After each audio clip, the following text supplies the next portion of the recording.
Anyway, where tonight we've gone rogue and we'll be ripping up the rule book in the company of this rowdy, rough-hewn rabble. A right ruffian, Jack Carroll. Ruskaya Razbunitsa, Olga Koch. Reckless reprobate, Bill Bailey. And a ruddy rapscallion, Alan Davies. Their ringtones relate to some right rascals of rare renown. Olga's got a Russian. There we go. Jack's got a robber. They say the great train robbery, he was the mastermind. I'm enjoying these ones. Bill's got a Robert.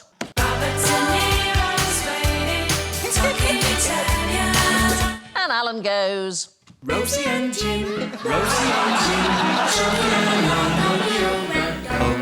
I mean, that's just creepy, isn't it? OK. Right, here are some words from the reign of Elizabeth I. What do you think that they mean? Well, number 2's Bill.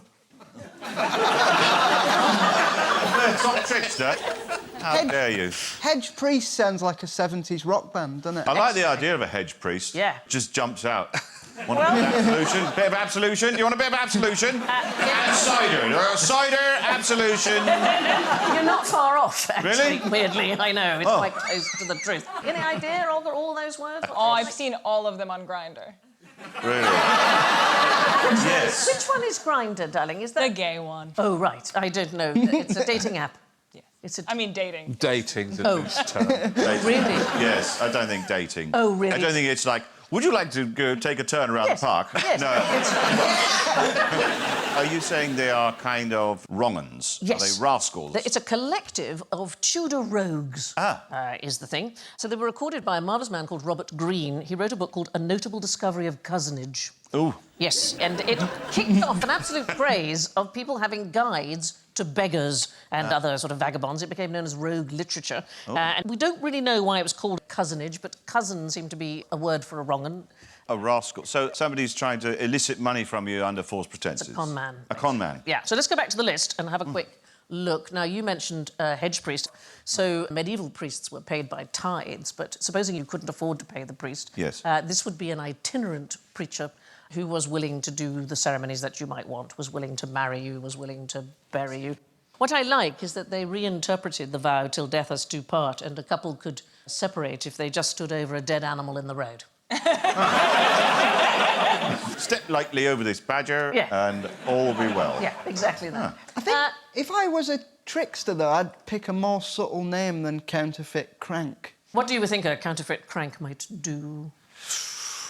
Well, a crank starts the engine, doesn't it? Although they didn't have Yeah, they didn't have No, that's engines. not- I'm gonna...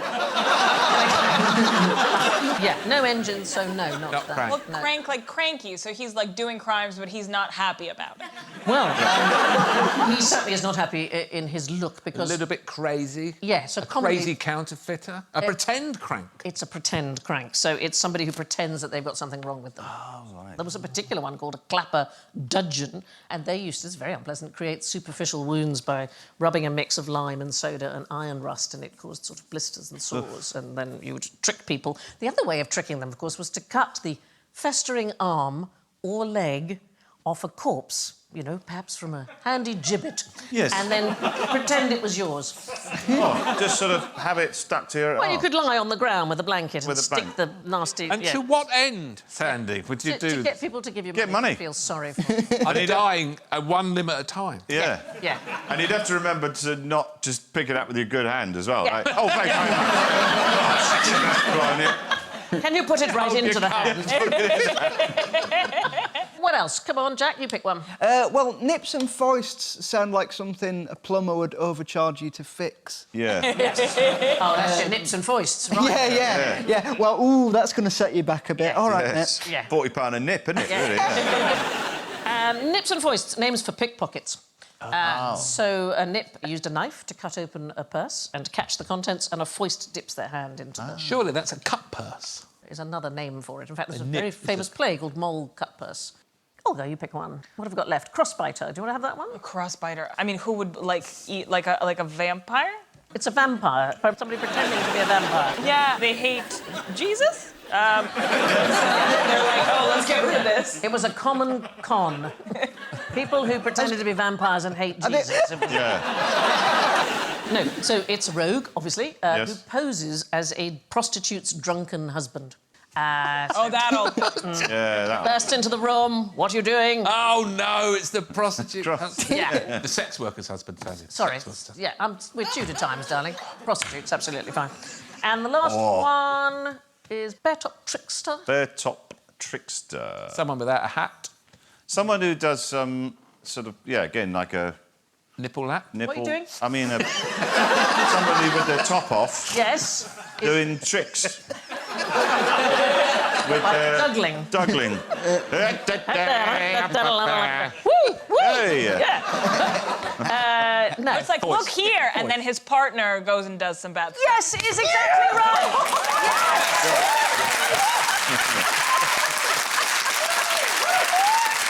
Yes, so a woman would flash a Tits. bare top and then possibly lure a man into a house, and then the gang of men would do robbing of him.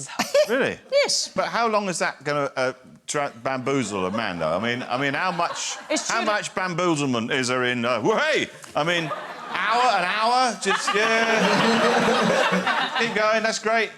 Or I just think- a couple of, 10 I think seconds. you'd be surprised how Really? easy some men are, darling. What do you mean? Moving on. There's quite a lot of these. Dummerers were beggars, this is bizarre, who pretended to have had their tongues cut out while they were abroad because they had been disrespectful of Muhammad. I do not know how they explained this to people. No. Laminated card. Laminated Yeah, card. just right. saying, yeah. Tongue cut out abroad of Yeah. dispense Mohammed. Very hungry. Tom O'Bedlam was somebody who would pose as a madman. Wandered about shrieking, "Oh, Tom, mad Tom." I've seen a modern version of this in Hammersmith in West London, where somebody was pretending to play a keyboard. He had an electronic keyboard on a stand in the shopping centre, and he was playing the demo button on the keyboard. So the keyboard was effectively playing itself. He pressed the demo button. Yeah. It was going... and he was just doing this on the keys, like this. And me, being a sort of, eagle-eyed musician, other shoppers not bothered, I went up to him and I said, "Oi." I said, "You're not playing that, are you?" And he said, with the most extreme venom, perhaps I'm going to have to swear here, he just went, "Fuck off." Leave me alone. I've got a good gig going here. Get off. My mum and dad said I should never have bought my granddad that keyboard for Christmas. Coney catcher is another one I like, which is a general name for a swindler. So it was common for criminals to call their marks rabbits. That was the thing. And coney is an old word for Rabbit, for yes. a bunny. So it's things like loaded dice and so on. This is a really simple trick. One of the things that you would do as a coney catcher is you would approach somebody from behind, put your hands over their eyes and say, "Hey, guess who?" And then go, "Oh, I'm so sorry. It was a complete misunderstanding. I thought you were a friend of mine." And then while all that, "I'm so sorry," and patting them down and being apologetic, you nick their purse. I feel like I'm giving out top tips now. Hundreds of years too late. Yeah. That's not anyway, this first book that I was telling you about, written by Robert Greene, he is considered to be England's earliest professional author. This is actually a picture of him. So, what? Yes. Be fair, darling. Did we get in the sack for inspiration? No, I'm going in the sack, love. Get all the best ideas in the sack. he's wearing a burial shroud. Getting in the burial shroud, love. You said that like that made sense. Yes. A burial shroud helps me think. He was the country's foremost romance author, apart from writing all about rogues. He wrote a book called Mammalia, A Mirror or Looking Glass for the Ladies of England. The sequel has a very good subtitle, wherein, with perpetual fame, the constancy of gentle woman is canonised, and the unjust blasphemies of women's supposed fickleness breathed out by diverse, injurious persons by manifest examples clearly infringe. I mean, it's catchy. Catchy. Yeah. Yeah. Richard and Judy's book club. Yeah. You're there. He's said to have died aged 34 in a manner that I think I'm probably going to go in. It was a surfeit of pickle herring and Rhenish wine. He's probably best known today for making the first contemporary reference to Shakespeare. Any thoughts what that might be? Overrated? Overrated? Well, he thought so. He called the bard an upstart crow. Oh, I see. That is a phrase that's kind of about at the moment. Now, a good criminal needs to work on their getaway, so I want you guys to reinvent the run. What ideas could you suggest to make life easier for runners? Well, as someone with cerebral palsy... Yes, darling. I have spent a lot of time thinking about how I'd rework my running style, and I think it goes beyond a simple matter of technique, to be honest. I think there's something deeper at work there. Yes, something more philosophical. Yeah. But has anybody got any thoughts about it? We know how you run normally. Can anybody sort of mime how you run normally? You run... Wow. It's like you've turned into a cartoon. What? Do you run? Alan, you're doing it all... I mean, there is no problem a Russian athlete hasn't tried to solve with steroids. So. Yeah. That's Yeah. cool. I won the 400 metres back running. I run backwards, faster than I can run forward. This is an event he's staged entirely alone. Would you like to show us? All right, yes. Can you do it down there? Yes, can you I do will. it in the front OK. there? Hang on. Right. So this is me running normally forwards in the traditional style. Phil, that's surprisingly camp. Surprisingly...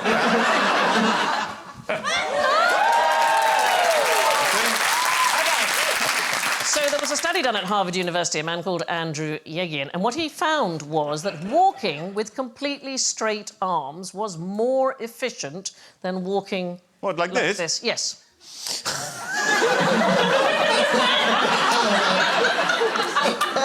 It looks like I've got some live animals in my pocket. Try running with straight arms. Running with straight arms. Yes. All right. OK. Try that, yeah. Here we go. Yeah. I feel there's a slight penguin vibe. I'll do the penguin going round the corner gag. You'll love this.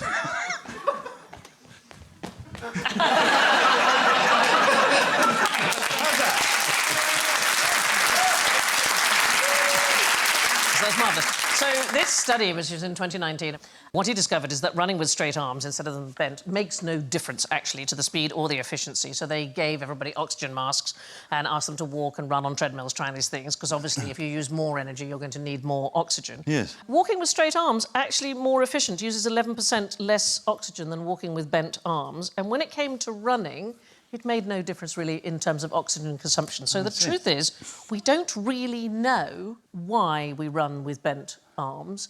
It's just that everybody seems to think it's harder to run with straight arms. It's possible it feels like your head is more stable. Possibly you get less fatigued because your shoulders are moving. We don't know, but there was somebody who did invent a brand new way of running. He was an Australian farmer called Cliff Young. He was 61 years old in 1983, and he signed up for the Sydney to Melbourne ultra marathon. OK, it's 875 kilometres. It's a really long way. Lots of elite runners.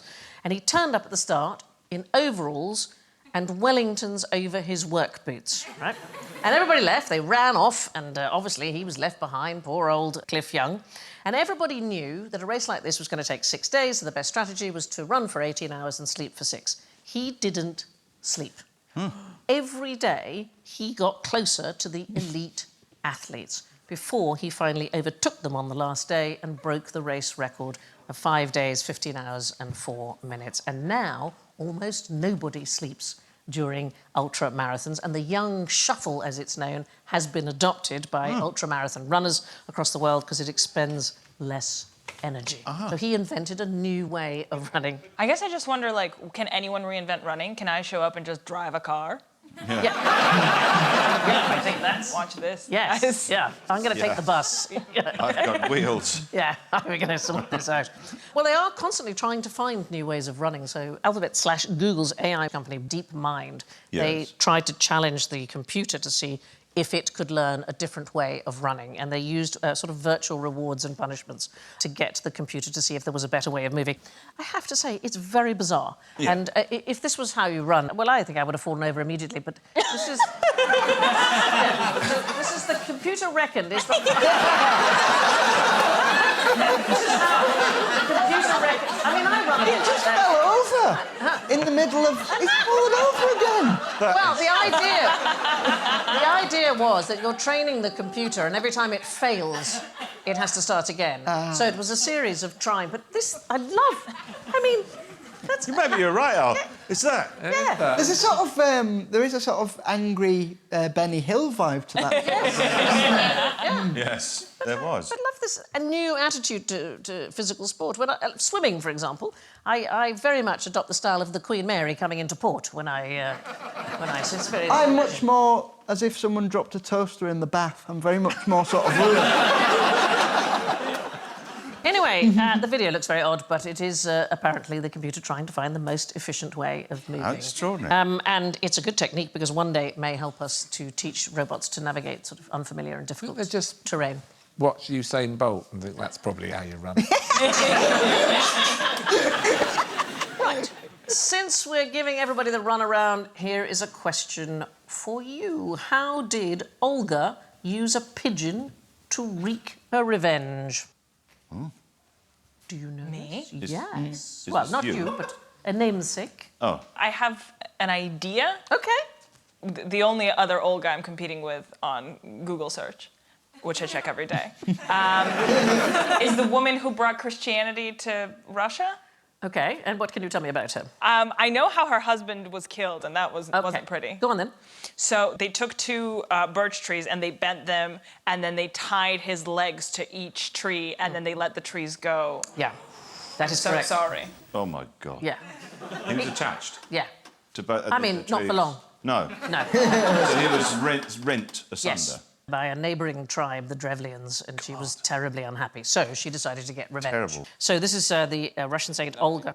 She came from the city. Is it Pskov? Pskov. Pskov. That's too many consonants. It is, isn't it? Yeah, yeah. Anyway, she decided to get her revenge. So what she did was she laid siege to the capital of the Drevlian people, Iskorosten. Iskorosten. Shall I just say it quickly? Oh, just go for it. Yeah, Iskorosten. Totally nailed it. Which is now in the Ukraine. So what she did, she laid siege to the town, and she said she would only accept surrender in the form of a tribute of a pigeon and some sparrows from every single household. So everybody thought, that's not too bad. So the Drevlians, they all sent these birds out, and she ordered a piece of sulphur to be tied to each bird's leg and ignited, and the birds were released. They all flew home and burnt the city to the ground in moments. Good Lord. I know, you're, as a bird lover, you're horrified. I'm horrified by that. I know. And fascinated at the same Yeah. time. Yeah. They obviously were brave modern-day pigeons, otherwise they'd have gone, no, I'm not doing that, give me some chips. Yeah, yeah, that's Yeah, I've seen a few London pigeons who would have just run that off. yeah, sulphur, I'll just run that off. Yeah, that's all right. Bit of sulphur, innit? I'll dip it in Trafalgar Square fountain, there we go. Right, OK, where's that Nando's? There's also another marvellous Russian woman who wreaked revenge called Maria Oktyabrskaya. Oktyabrskaya. Yeah, that. So her husband was killed by the Germans near Kiev in 1941, and she sold all her belongings to buy a tank. She bought Brilliant. a T-34 medium tank. I don't know if they come in small and large as well. It's for sale, though. Well, apparently she just went and got one, and she said she was going to give it to the Soviet war effort on one condition, that she be the one allowed to operate it during battle to avenge her husband. So the State Defence Committee agreed, and she had 5 months of training. And then in 1943, she was aged 38, she was fighting on the front line, driving her tank with the words "fighting girlfriend" written across the thing. She fought in numerous battles. She rose to the rank of sergeant. Very sadly, she was killed by shell fragments in January of 1944, but she was posthumously made a hero of the Soviet Union for her bravery. I love her. You just think, what should I do now? Pigeons are out. I'll buy a tank. I'll buy Yeah. Pigeons themselves, of course, have the ability to wreak revenge. They can recognise humans who have wronged them in the past. Yes, this is a Good worrying to know. thing. That is good to know. So they did a study at the University of Paris, West Nanterre-la-Défense. They got two researchers, similar build, similar skin colour, wearing different coloured lab coats, and they got them to interact with some pigeons. One fed them and one chased them away. And repeatedly, when they returned, the pigeons would flock around the one who was kinder and avoid the other one. And even when they swapped lab coats, so they will swap the colour, Yes. they recognised their faces. Yes. They reckon they can recognise face and gait as well. Perhaps if you're running with your arms. There he is, that's the one. One group that pigeons are best to avoid are hairdressers. This is a bizarre thing. So they did another study at the University of Lyon. Pigeons who live near hairdressers have fewer toes. Huh? I know. It's probably the only thing you'll remember when you go home. Hold on. Yes. What is that? So pigeons landing on people's heads while they're having a haircut? Something off the pigeons, sir? Yes, please, just the toes. No, it's that apparently they get them entangled in human hair that has been incorrectly disposed of, and it causes them Good to Lord. lose toes. And where was this again that we mustn't go? Hairdressers. Oh, yes, here we go. I think you're fine. I'm fine. Yeah. Remaining in Russia, what's the most powerful drink in history? I'm going to just... Yes! Vodka.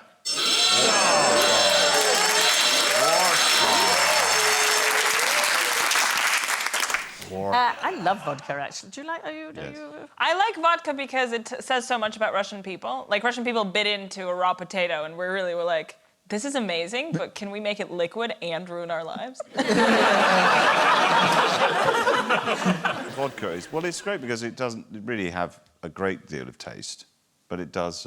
you can have it ice. It doesn't freeze, does it? No. It also makes you look thinner the morning after, apparently, because it thins your blood and therefore it distributes weight differently. Sales are going through the roof. Yeah. I know. I want one immediately.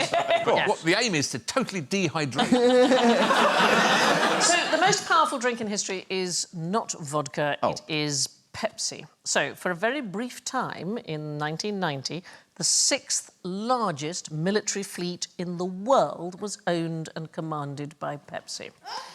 I know. So, 1972, Pepsi executive, there he is, Donald Kendall, he successfully negotiated an entire monopoly of cola in the Soviet Union. So, Coca-Cola were out and it was only going to be Pepsi. Is Now- he trying to get that can off his face? Yes. He's Yes.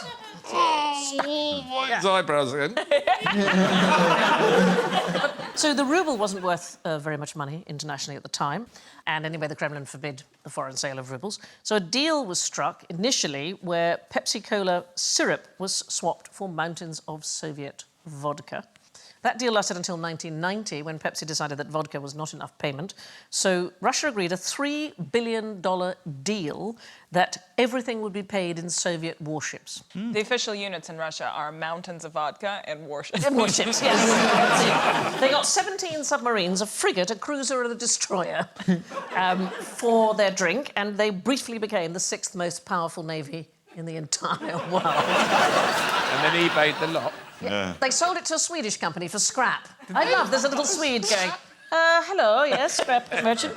How many? 17 submarines, just a moment. We can do this. But apparently it's a thing in Russia. So they once offered New Zealand MiG fighter jets and tanks and a nuclear submarine to wipe out a $100 million debt for dairy imports. Oh, I'm not surprised at You're all. not? No. They sold me off. That's a complaint. You're right. I mean, also, Coca-Cola must be shitting themselves. Just go... They've got that silly truck that goes around. Pepsi have got a nuke. Do you know what vodka means, literally? It has a literal meaning. Small water? Yes, yeah, little water. What is water? Vada. Vada, and so vodka is just like slightly harder. Am I right that the Russians sometimes will keep some in the house, like bathroom vodka, like for just kind of for cleaning and... Is that I true? mean, that's what my mom used to say. It's for cleaning, Olga. Wonderful, this picture. It's like one of my old Christmases when I was a kid. Some of my West Country relatives. It's a mildly offensive picture. This is the West's idea of Russia. I'd say it's offensive, but that's literally my dad. Okay. But I like their attitude, because it wasn't until January the 1st in 2013 that beer was classified as an alcoholic beverage. Really? No. Anything under 10% alcohol was Baby characterised... formula. was a foodstuff. The strongest beer ever made, according to the Guinness World Records, was a beer called The End of History. It was made by the Scottish company Brewdog. It was 55%. alcohol. So if you think vodka mostly is 40%. What the hell? When you've had a pint of that, this is what you see. This is what you see. They sent This is like some of my lockdown dreams. They sent 10 of their investors a bottle of this particular beer mounted inside a taxidermy roadkill squirrel. That someone got divorced over. I think, yes. It's not drunk as a beer, though, is it? It's drunk in a shot glass. It says it should be drunk in small servings. Is entirely correct. I bet this is in the inside locker of every RSPCA warden. Yeah, that's right. Yeah, you care for him on the outside, inside. Yeah, turn him into a bottle, that's what I say. Bloody vermin! You bloody vermin, that's what you are! That's the best you can hope for, you miserable little git! Turn him into an optic, that's what I say.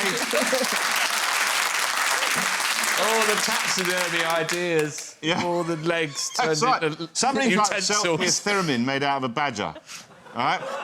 Sorry, what made out A of badger. You know a badger? I know what a badger is. I didn't know what the first word was.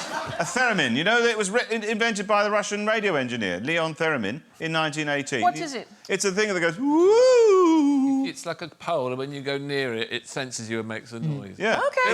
He was trying to invent an alarm, a motion sensor, and he inadvertently invented this instrument, which had, you know, as you go closer, it goes, woo, woo, and then he sort of calibrated it into an instrument, Leon Theremin. And there's one shaped like a badger. Well, people give me these things. People give me all kinds of strange things. We're never going to sell this. Hang on.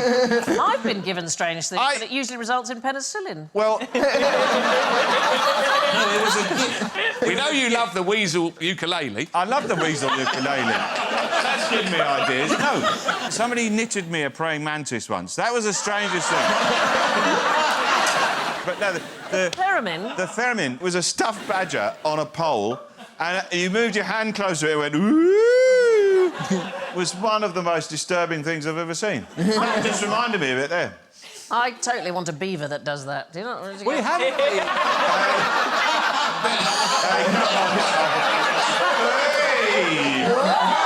calm down. Just behave yourself. I want a beaver that does I want a beaver that does that. All right. You can't help it, you'll have to wear earplugs. I mean, that sort of sound is directly out of a Carry On film as well. That thing. Be careful if you're ever doing a deal in Russia, as they might add shipping. Come on. What one rogue item should you always keep in your wallet? A condom that isn't expired. It's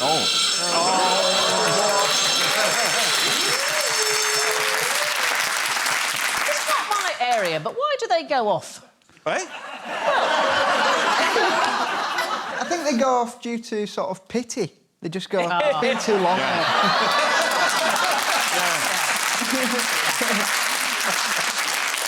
No, not a condom in the wallet.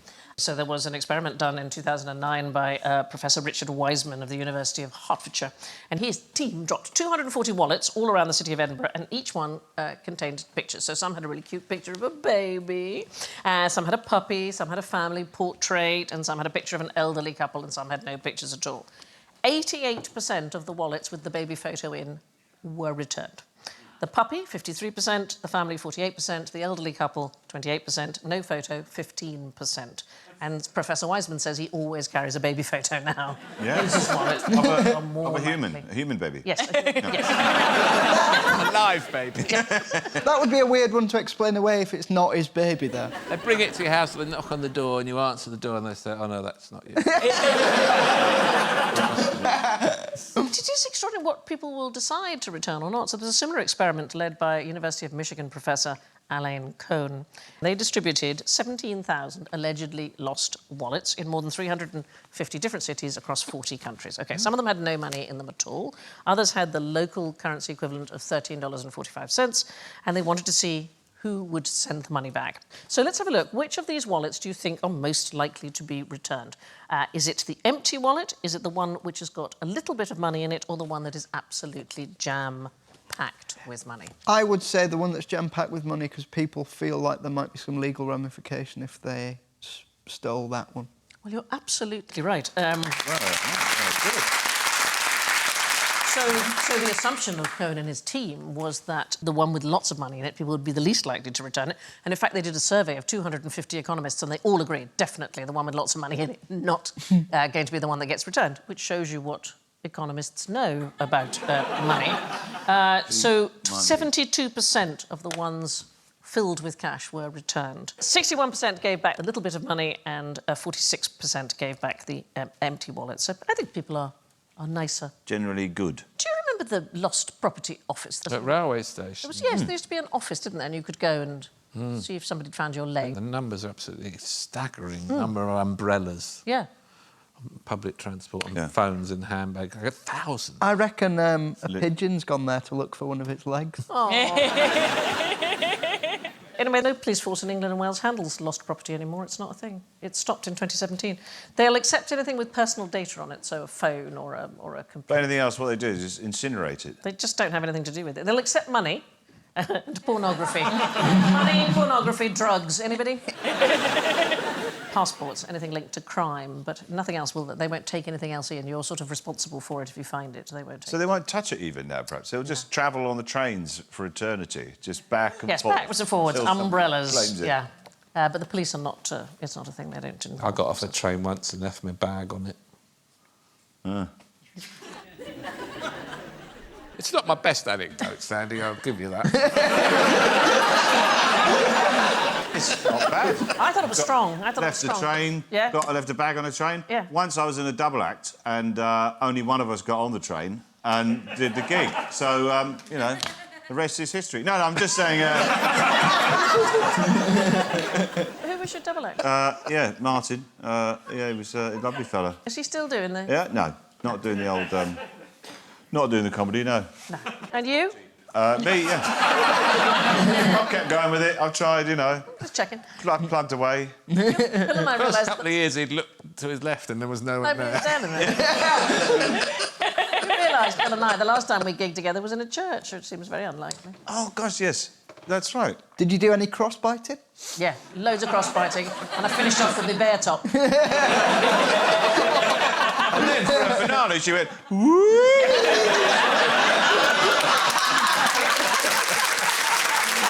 Oh, what a marvellous evening that was. happy day. Yeah. Now, what kind of creature loves devouring books? A nerd. Wait. I'm going to give you a point for that, Jack. I think that's entirely true. A creature, we're looking for animals. A bookworm.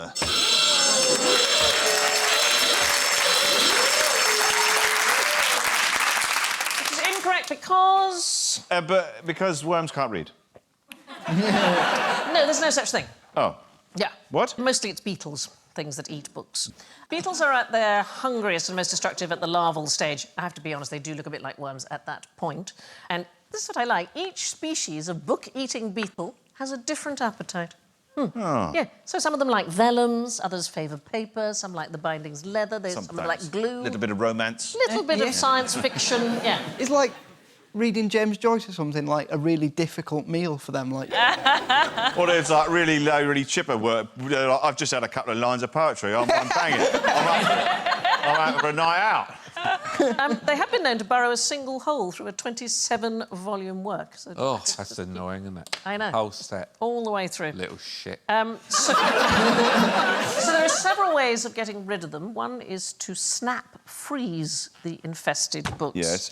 So there was an infestation of Italian bookworms at Yale's Bernanke Library, and what they did was they froze them to minus 36 degrees Celsius for 3 days.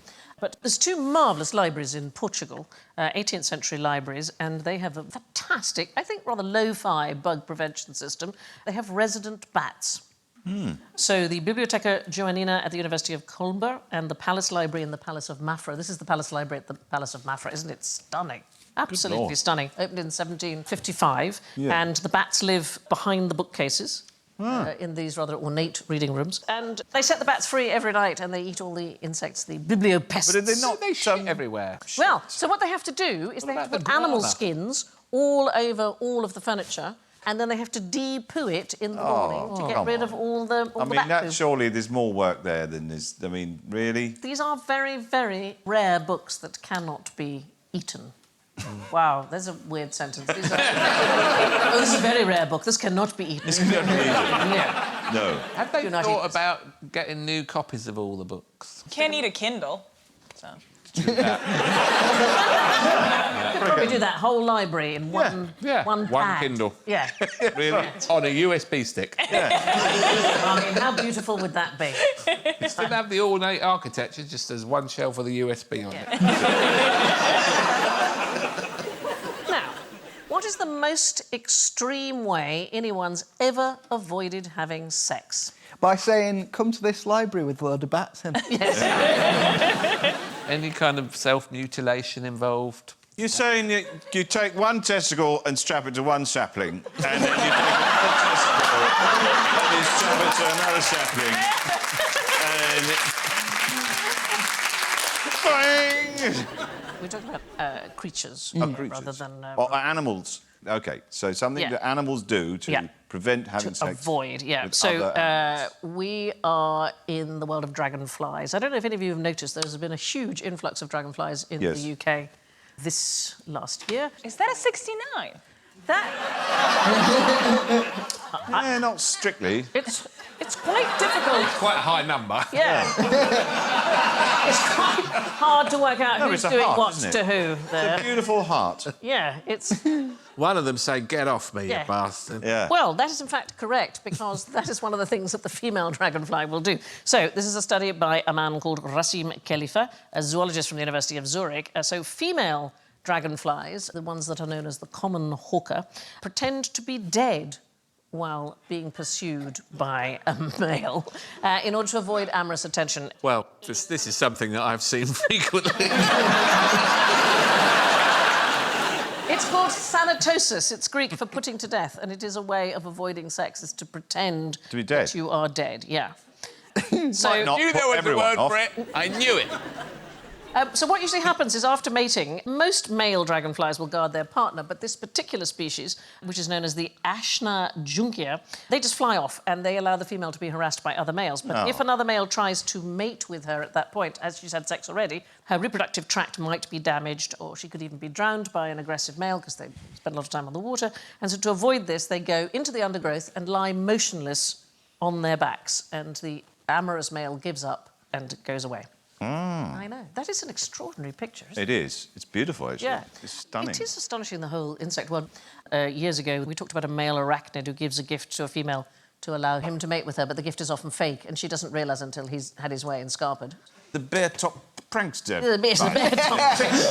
Well, there is a spider species called the Pisora mirabilis, and these males go one even further. The male initiates sex by presenting the larger female, OK, with a tasty snack. Yes. Like, I don't know, would it be a fly? Maybe it would be a tasty snack. Of course. And while she distractedly tucks into it, he begins copulation. And then if she tries to make off with the gift, he plays dead and holds on to the present so that she has to drag him with it.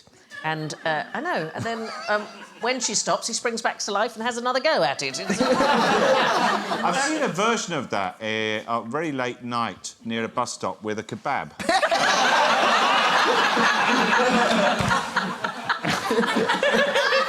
I bloody love you. Now we venture into the roguish round that's really good for nothing. General ignorance. Fingers on buzzers, please. Why is the River Thames brown? Is it because of silt? Absolutely right.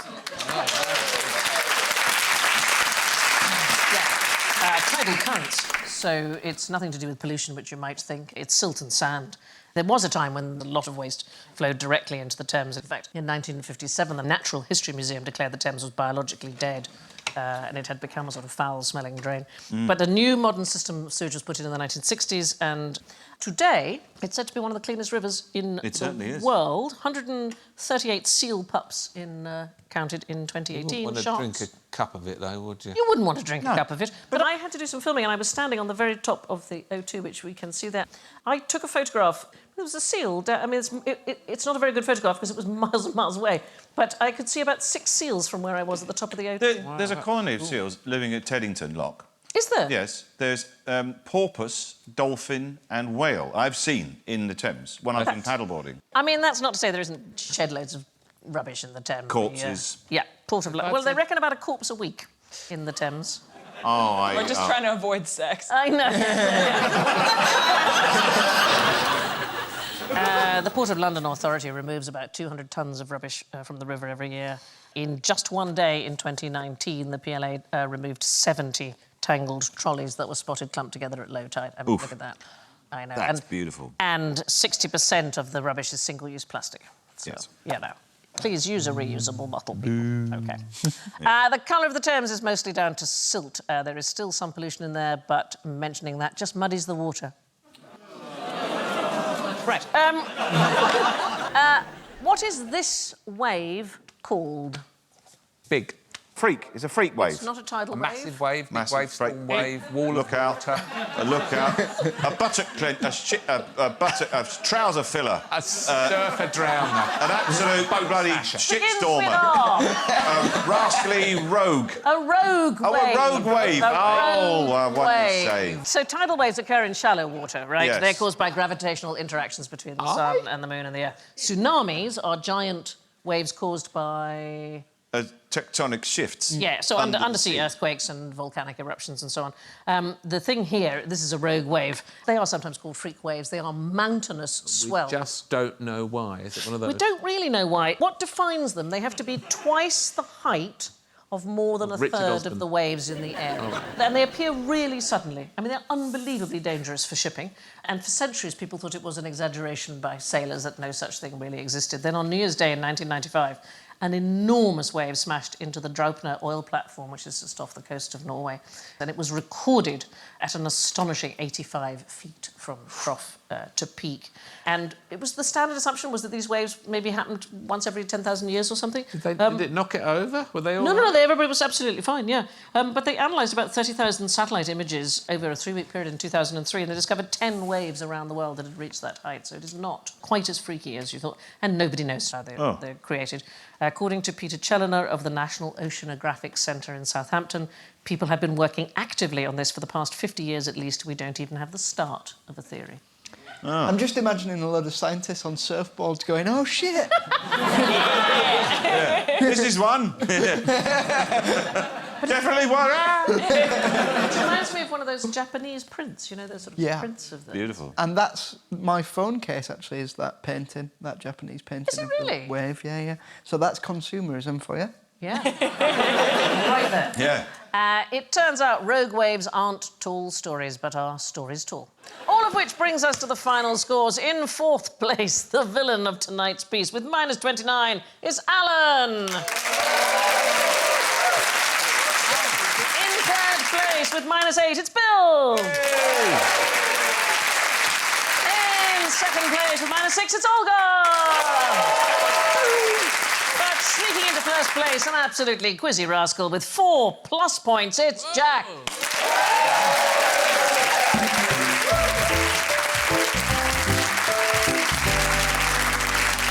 It only remains for me to thank Olga and Bill and Jack and Alan, and I leave you with this impish tip from Steve Martin. For sincere advice and the correct time, call any number at random at 3 a.m.